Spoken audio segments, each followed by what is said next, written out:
Hi friends, so today we are going to make some banana bread. This is, in my opinion, the easiest banana bread recipe. All you need are bananas, a bowl, a fork, and some other basic ingredients and things you hopefully have in your house already.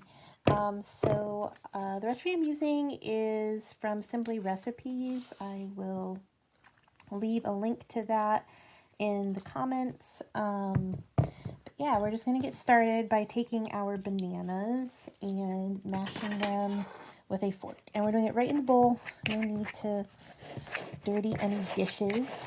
We're just going to mash our bananas in here till they're ready to go. So I really wanted to make bagels tonight. I've never made bagels before.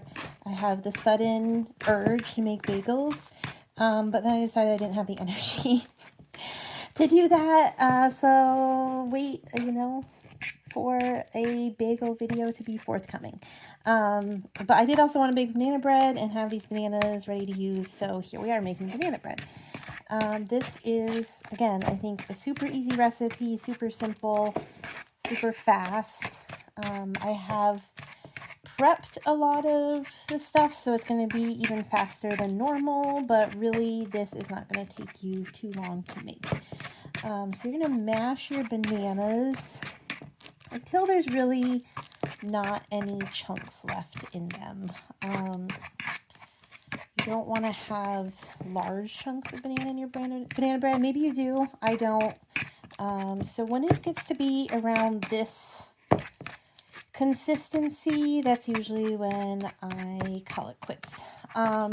Actually today, just to, make things a little fun, I'm throwing in some applesauce in here.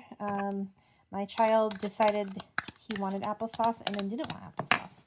So rather than wasting it, I'm throwing in my banana bread. And we're just going to mix that up a little bit. I did decrease the amount of butter in the recipe because of adding applesauce. But again, that's just a little side note on my part. So just follow the recipe and you'll be good to go. Next, we're adding 1/3 cup of melted butter, which I had already melted to make it quicker and easier. And I'm going to mix that in. So for 1/3 cup of butter, you just take like this handy dandy butter stick and you cut that much and then stick it in the microwave. So we're going to mix this in really fast. We have that all incorporated. I'm just going to refer back to my recipe in case I forget something. Let's see. So next we're going to add in baking soda and salt.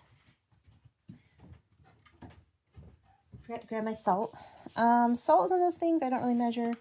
Baking soda is also a thing that I don't really measure, but for the sake of this video, here we are, 1/2 teaspoon of baking soda. It's a little more. I'm not really worried about it. We're going to throw that in there. Mix that in. And then next we're going to move on to sugar. So in the recipe it says use 3/4 cups, 1/2 cup if you like it less sweet. I prefer not overly sweet, so I'm using 1/2 cup, and to be honest, I find that this is just right for me. So we're going to add the sugar in, some vanilla extract. Again, I do not measure this. It's the fate of the gods how much vanilla extract will end up in here. And then it also calls for an egg which is beaten. So again, to save on dishes, I just use the bowl that I had melted the butter in and mix this up really fast. And then I'm going to dump that in there. And I'm going to mix all this stuff up.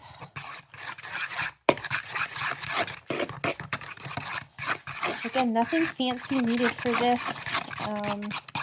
Highly recommend having a spatula with things like this, but not necessarily required to make banana bread. But again, no mixer needed, minimal amount of dishes dirtied, and not too much time either. And we are on to the last ingredient. Actually, last ingredient in the recipe, I'm gonna put some cinnamon in there. I love cinnamon. I'm gonna add a little extra. No measurement on that either. Whatever makes your heart happy. I'm not doing the scoop and the level flour. Oh my god, my flour bag is leaking flour.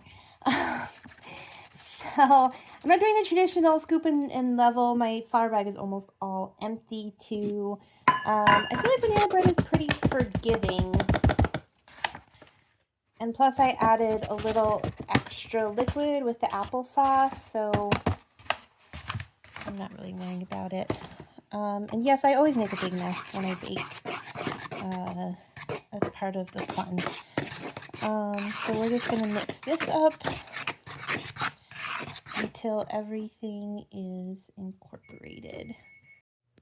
Alright friends, I just wanted to show you, these are almost done, but if you touch it, see how it's like kind of still gooey in the middle. If I stuck a toothpick in there, like I have right here, it's gonna come out still pretty messy.